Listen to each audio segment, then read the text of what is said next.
Welcome, my dear students. Hope you are fine. आइए हम मिलकर अपना हिंदी का काम शुरू करते हैं। आज हम अपठित गद्यांश के बारे में पढ़ेंगे। आपने पिछली वीडियो में भी इसके बारे में पढ़ा था।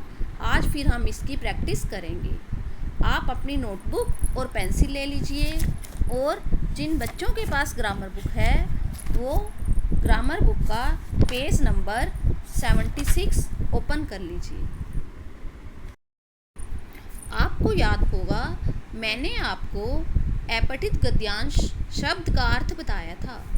अपठित का अर्थ है जो पहले ना पढ़ा गया हो और गद्यांश किसी लेख कहानी का एक पार्ट। तो अपठित गद्यांश वो गद्यांश होता है जिसे आपने पहले ना पढ़ा हो और हम उस गद्यांश में से प्रश्नों के उत्तर ढूंढते हैं। उसके लिए हम कुछ बातों का ध्यान रखते हैं। हम सबसे पहले गद्यांश को 2 या 3 बार पढ़ते हैं और फिर उसी में से ही प्रश्नों के उत्तर ढूंढकर लिखते हैं। चलिए अब हम अपना काम शुरू करते हैं। सबसे पहले आप बताइए यह किसका चित्र है? ध्यान से देखकर मुझे बताओ। हाँ, ये पुस्तकें हैं। अब मैं आपको पुस्तकों के बारे में कुछ पंक्तियाँ बताऊंगी। आप मुझे उसमें से उत्तर बताना। अब मैं यह गद्यांश पढ़ना शुरू करती हूँ। आप इसे ध्यान से सुनना। पुस्तकों से हमें ज्ञान की प्राप्ति होती है। पुस्तकों के माध्यम से हम तरह तरह की बातें जान सकते हैं। पुस्तकों के माध्यम से मतलब पुस्तकों को पढ़कर हमें अनेक बातों का पता चलता है। अच्छी पुस्तकें हमारे लिए बहुत लाभदायक होती हैं। इस प्रकार की पुस्तकों से हमें अच्छी और नई नई बातों की जानकारी मिलती है। हमारा ज्ञान बढ़ता है। अच्छी पुस्तकें सबसे अच्छी दोस्त होती हैं। अब मैं इसमें से प्रश्न पूछती हूँ, आप मुझे उत्तर बताना। पुस्तकों से हमें किसकी प्राप्ति होती है? बताइए इसका क्या आंसर होगा। आप पहली लाइन ध्यान से पढ़िए और आपको इसका आंसर मिल जाएगा। तो फर्स्ट क्वेश्चन का आंसर हुआ पुस्तकों से हमें ज्ञान की प्राप्ति होती है। बताओ अच्छी पुस्तकें पढ़ने से क्या होता है? यस, इसमें देखो ये सेंटेंस लिखा हुआ है, इस प्रकार की पुस्तकों से हमें। इस प्रकार की पुस्तकें मतलब अच्छी पुस्तकों से। तो हम इसको इस तरह से या इसका आंसर लिखेंगे। अच्छी पुस्तकों से हमें अच्छी बातें और अच्छी पुस्तकों से हमें अच्छी और नई नई बातों की जानकारी मिलती है और हमारा ज्ञान बढ़ता है। एक और आंसर बताइए। अच्छी पुस्तकें हमारे लिए किसके समान होती है? समान मतलब किसके जैसी होती हैं? अच्छी पुस्तकें हमारे लिए अच्छे दोस्त की तरह होती है। अब मैं आपकी हिंदी ग्रामर की पुस्तक में से एक गद्यांश पढ़कर सुनाऊंगी और आप मुझे उसका आंसर बताना। उसमें दिए गए प्रश्नों का उत्तर बताना। आप अपनी बुक का पेज नंबर 76 ओपन कर लीजिए। आप भी मेरे साथ साथ इसे पढ़िए। इसमें लिखा हुआ है गद्यांश ध्यानपूर्वक पढ़िए। ध्यानपूर्वक मतलब पूरे ध्यान से। मम्मी, आज स्कूल में बहुत मज़ा आया। हमने अपनी कक्षा को साफ सुथरा रखने के लिए कुछ योजनाएं बनाई हैं। माँ मुस्कुरा दी और पूछने लगी कि क्या क्या योजनाएं बनाई हैं। इसमें एक बच्चा अपनी माँ को अपनी क्लासरूम के बारे में बता रहा है कि उन्होंने क्लासरूम को साफ रखने के लिए कुछ तैयारियां की हैं। तो माँ मुस्कुरा दी और पूछने लगी कि क्या क्या योजनाएं बनाई हैं, हम भी तो जाने। अब देखिए वो बच्चा क्या उत्तर देता है। अब से कोई भी बच्चा पेंसिल छीलकर कचरे को कूड़ेदान में ही डालेगा, कागज़ बर्बाद भी नहीं करेगा और न ही कक्षा में इधर उधर फेंकेगा। आप मुझे 5 मिनट देरी से लेने आना, क्योंकि मुझे यह भी देखना है कि बच्चे जल्दबाजी में अपनी स्टेशनरी छोड़ जाते हैं। उसे हमें ही संभालना है और अगले दिन कोई उसे नहीं लेता तो वह हमारे स्टेशनरी बैंक में जमा हो जाती है। बच्चों, आपको पता है स्टेशनरी बैंक क्या होता है? मैं आपको समझाती हूँ। आप मुझे देखकर बताइए कि इस चित्र में क्या क्या सामान है। बताइए ज़रा। हाँ, Fevicol, scale, pencil, eraser, sharpener, crayons, pen.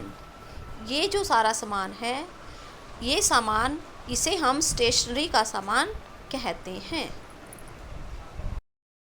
और इस सामान को रखने के लिए हम जो बॉक्स बनाते हैं, इसे हम घर पर भी बना सकते हैं। इसे हम स्टेशनरी बैंक कहते हैं। तो उन बच्चों ने अपनी कक्षा के लिए एक स्टेशनरी बैंक बनाया था। जब कोई बच्चा अपना सामान कक्षा में छोड़ जाता है तो वो उसे इस बैंक में रख देते हैं, जहाँ से कोई भी बच्चा ज़रूरत पड़ने पर उधार ले लेता है। हमें देखना है कि सभी पंखे लाइट बंद हों। आपको पता है पंखे और लाइट क्यों बंद होने चाहिए? हाँ, बिजली की बचत करने के लिए। हमें जब पंखे और लाइट का प्रयोग ना हो तो हमें उन्हें हमेशा बंद कर देना चाहिए। सभी को बताया गया है कि कक्षा में ध्वनि प्रदूषण से भी बचना चाहिए। ध्वनि मतलब आवाज़। हमें बहुत तेज़ आवाज़ से भी बचना चाहिए, इससे ध्वनि प्रदूषण होता है। बातें बहुत धीरे से करनी है, कुर्सी मेज़ धीरे से हिलानी है, पेंसिल बॉक्स आदि बंद करने में भी सावधानी बरतनी है। ऐसा इसलिए करना है ताकि कक्षा में शोर ना हो। माँ, यह तो बहुत ही बढ़िया बात है। इन सब बातों का घर पर भी ध्यान रखना। तो माँ कहती है कि ये तो बहुत अच्छा है और इन सब बातों का कक्षा के साथ साथ घर में भी ध्यान रखना होगा। अब मैं आपसे प्रश्न पूछती हूँ, आप इस गद्यांश के आधार पर मुझे उत्तर देना। अब मैं आपसे पहला प्रश्न पूछती हूँ। स्कूल में किसके लिए योजनाएं बनाई गई थी? योजनाएं मतलब उन्होंने कैसे क्या क्या प्लानिंग की थी। ये देखिए इसका आंसर। फर्स्ट लाइन हम फिर से पढ़ते हैं। हमने अपनी कक्षा को साफ सुथरा रखने के लिए कुछ योजनाएं बनाई हैं। लेकिन हम इसको अपने क्वेश्चन के अनुसार इस लाइन को थोड़ा सा चेंज कर पहले क्वेश्चन का उत्तर लिखेंगे। हम इसे लिखेंगे, स्कूल में कक्षा को साफ सुथरा रखने के लिए कुछ योजनाएं बनाई गई थी। दोबारा सुनिए। स्कूल में कक्षा को साफ सुथरा रखने के लिए कुछ योजनाएं बनाई गई थी। अब दूसरा प्रश्न सुनिए। कक्षा की स्वच्छता किस प्रकार रखी जाएगी? स्वच्छता मतलब सफाई। आइए हम इसका उत्तर ढूंढते हैं। आप भी मेरे साथ साथ ये लाइन पढ़िए जिसको मैंने अंडरलाइन किया हुआ है। कोई भी बच्चा पेंसिल छीलकर कचरे को कूड़ेदान में ही डालेगा, कागज़ बर्बाद भी नहीं करेगा और न ही कक्षा में इधर उधर फेंकेगा। तो देखिए हम इसका उत्तर किस प्रकार लिखेंगे। हम लिखेंगे, कक्षा की स्वच्छता के लिए बच्चे पेंसिल छीलकर कचरे को कूड़ेदान में ही डालेंगे, कागज़ बर्बाद नहीं करेंगे और न ही उसे कक्षा में इधर उधर फेंकेंगे। एक बार दोबारा सुनिए। कक्षा की स्वच्छता के लिए बच्चे पेंसिल छीलकर कचरे को कूड़ेदान में डालेंगे, कोमा लगाइए उसके बाद, कागज़ पर बात नहीं करेंगे और न ही उसे कक्षा में इधर उधर फेंकेंगे। अब तीसरा प्रश्न सुनिए, स्टेशनरी बैंक का क्या लाभ है? ये देखिए, आप मेरे साथ ये पंक्तियाँ पढ़िए। जो बच्चे जल्दबाजी में अपनी स्टेशनरी छोड़ जाते हैं उसे हमें ही संभालना है, और अगले दिन कोई उसे नहीं लेता तो वह हमारे स्टेशनरी बैंक में जमा हो जाती है, जहाँ से कोई भी बच्चा ज़रूरत पड़ने पर उधार ले लेता है। इसका उत्तर हम इस प्रकार लिखेंगे, जो बच्चे जल्दबाजी में अपनी स्टेशनरी कक्षा में छोड़ जाते हैं वह स्टेशनरी बैंक में जमा हो जाती है और वहाँ से कोई भी बच्चा ज़रूरत पड़ने पर उधार ले लेता है। दोबारा सुनिए, जो बच्चे जल्दबाजी में अपनी स्टेशनरी कक्षा में छोड़ जाते हैं वह स्टेशनरी बैंक में जमा हो जाती है और वहाँ से कोई भी बच्चा ज़रूरत पड़ने पर उसे उधार ले लेता है।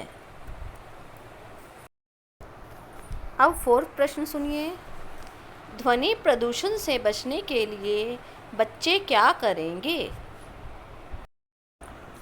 इस प्रश्न का मतलब है कि कक्षा में शोर कम करने के लिए बच्चे क्या क्या करेंगे। ये देखिए ये लाइन, कक्षा में ध्वनि प्रदूषण से भी बचना चाहिए, बातें बहुत धीरे से करनी हैं, कुर्सी मेज़ धीरे से हिलानी है, पेंसिल बॉक्स आदि बंद करने में भी सावधानी बरतनी है। तो इसका उत्तर हम लिखेंगे, ध्वनि प्रदूषण से बचने के लिए बच्चे बातें बहुत धीरे से करेंगे, कुर्सी मेज़ धीरे से हिलाएंगे और पेंसिल बॉक्स आदि बंद करने में भी सावधानी बरतेंगे। अब लास्ट प्रश्न सुनिए, पंखे और लाइट बंद करना क्यों ज़रूरी है? देखिए, इस गद्यांश में लिखा हुआ है, हमने देखा है कि सभी पंखे लाइट बंद हों। तो इसका उत्तर हम ऐसे लिखेंगे कि बिजली बचाने के लिए पंखे और लाइट बंद करना ज़रूरी है। तो बच्चों, आप इस गद्यांश को 2 या 3 बार पढ़कर इन प्रश्नों के उत्तर स्वयं लिखना। अब मैं आपको उ और ऊ से बने कुछ शब्द पढ़कर सुनाती हूँ। आप इन्हें मेरे साथ पढ़ना और लिखकर इनकी प्रैक्टिस करना। उत्साह, उचित, उत्तर, ऊंचाई, उपजाऊ। ओके बच्चों, आज के लिए बस इतना ही। अगली वीडियो में फिर मिलेंगे। Thank you, bye.